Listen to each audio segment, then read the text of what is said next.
Hello everyone, learning ডেটাওয়ার্কস আপনাদের স্বাগতম। আজকে আমরা দেখব কিভাবে ডেটা একত্রীকরণ বা কনসলিডেট করা যায়।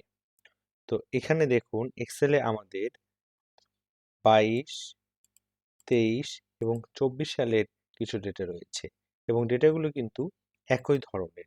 তো আমরা চাচ্ছি এই ডেটাগুলোকে কিভাবে একত্রীকরণ করা যায়। তো দেখুন এটি কিভাবে অটোমেটেড ভাবে একত্রীকরণ করা যায় এবং সেটি খুবই সহজ। এই জন্য আমরা একটি এক্সেল শিট ওপেন করে নেব। এক্সেল শিট ওপেন করে আমরা ডেটা ট্যাবে চলে যাব। ডেটা ট্যাব থেকে একদম রাইট সাইডে দেখেন ডেটা টুলস। ডেটা টুলসের এখানে ডেটা কনসোলেটেড। তো আমরা কার্সরটাকে একটু যেখানে ডেটাটাকে নিতে যাচ্ছি সেখানে ক্লিক করে নেব। নিয়ে ডেটা কনসোলিডেটে আমরা ক্লিক করব। ডেটা কনসোলিডেটে ক্লিক করলে আমাদের এই ধরনের একটি ড্যাশবোর্ড আসবে।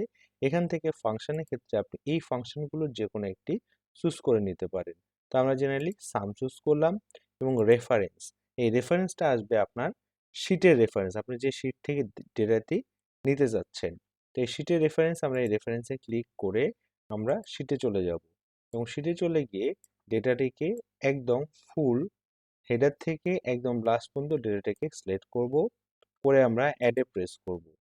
করার পর আমরা 22-এর পর 23-এ চলে যাব এবং 23-এ ক্লিক করলে দেখুন যেহেতু সেম ডেটা এবং সেম ভাবে আছে এটা কিন্তু অটো সিলেক্ট হয়ে গেছে এবং এই যে 22 অ্যাডে চলে এসেছে এবং এই যে দেখুন 23 তারপর 23-এর রেঞ্জটা দেখাচ্ছে। অ্যাড দিয়ে দিলাম এবং 24-এর ক্ষেত্রেও 24-এ ক্লিক করলে দেখেন 24-এর ডেটা কিন্তু চলে এসেছে এবং রেঞ্জটা চলে এসেছে। এটাও আমরা অ্যাডে দিয়ে দিলাম। তাহলে আমাদের পর কিন্তু 3টি শিট অ্যাড হয়ে গিয়েছে এবং এখন ইউজ টেবিল আমরা টেবিল ইউজ করব এবং কি টপ রো চাচ্ছি আমরা, তার মানে হেডার চাচ্ছি এবং লেফটে কলাম চাচ্ছি এবং create link to source data, যে সোর্স থেকে ডেটা আসবে সেটাও চাচ্ছি। ওকে, তিনটা আমরা ক্লিক করলাম। করে দেখুন এখন যদি আমরা ওকে দেই তাহলে কিন্তু আমাদের ডেটাটি চলে এসেছে এবং আমরা যে 3 শিটে আমাদের যে ডেটা ছিল সেই ডেটাগুলো কিন্তু যেহেতু আমরা সাম দিয়েছি ফাংশন সাম হয়ে এসেছে। আমরা ডেটাটির ফরম্যাট ঠিক করতে চাই, ডেটাটিকে সিলেক্ট করলাম, করে এখান থেকে 12 দিলাম এবং হেডারকে সিলেক্ট করে আমরা সেল স্টাইলে গিয়ে আমরা যে কোনো একটি কালার চুজ করলাম এবং বোল্ড করে দিলাম। কালার আমরা ব্ল্যাক রাখলাম এবং আমরা চাচ্ছি বর্ডার ইউজ করব। বর্ডারের ক্ষেত্রে আমার ডেটাটাকে সিলেক্ট করে নেব, ফুল ডেটাকে সিলেক্ট করে বর্ডারে গিয়ে আমরা মোর বর্ডারে চলে যাব। মোর বর্ডারে ক্লিক করলে আমরা এখান থেকে যে কোনো একটি স্টাইল চুজ করে বর্ডার, টপ, মিডিল এবং ব্লু তিনটা সিলেক্ট করলাম, করে দেখুন ওকে দিলাম, আমাদের কিন্তু বর্ডার চলে এসেছে।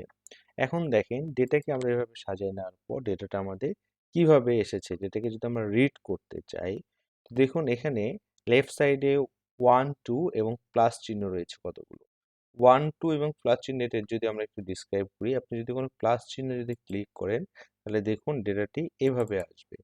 এভাবে এসেছে কারণ আমার আগের যে শিটগুলোতে যে তিনটা ডেটা রয়েছে ওই তিনটা ডেটার সাম হচ্ছে এইটা এবং আমরা যদি প্রথমটায় ক্লিক করি, প্রথমটায় দেখুন এই ডেটার সাম হচ্ছে এইটা, এই ডেটার সাম হচ্ছে এইটা। তো আপনি এইভাবে ডেটাগুলো দেখতে পারেন যে অ্যাকচুয়ালি আপনার পূর্বের ভ্যালু কি ছিল এবং এখনকার অ্যাকচুয়ালি টোটাল সাম ভ্যালুটা কত, এবং এভাবে আপনি প্রত্যেকটা ডেটাকে আনগ্রুপ করে চেক করে নিতে পারেন এবং গ্রুপ করতে চাইলে আপনাকে একটা একটা করে করতে হবে না। এক্ষেত্রে দেখেন এখানে 1 2, 1 এ যদি আপনি ক্লিক করেন তাহলে ডেটাগুলো কিন্তু গ্রুপ হয়ে যাবে এবং 2 এ যদি ডেটাগুলো ক্লিক করেন তাহলে ডেটাগুলো কিন্তু আনগ্রুপ হয়ে যাবে এবং আলাদা আলাদা হয়ে যাবে। তো এভাবে আপনি ডেটাগুলো চেক করে নিতে পারেন যে অ্যাকচুয়ালি ডেটাগুলো ঠিক আছে কিনা। তো এইভাবে আপনি শুধু 2 3টা না বেশ কয়েকটা শিট আপনি একসাথে কম্পাইল করে ফেলতে পারেন, কনসোলিডেট করে প্লাস, অ্যাভারেজ, মিনিমাম, ম্যাক্সিমাম এভাবে বের করে ফেলতে পারেন। তো আজকে ভিডিওটা এখানে শেষ করছি। ভালো লাগলে অবশ্যই লাইক, কমেন্ট এবং শেয়ার করবেন। ধন্যবাদ সবাইকে। দেখা হচ্ছে নতুন কোনো ভিডিওতে। সে পর্যন্ত ভালো থাকবেন,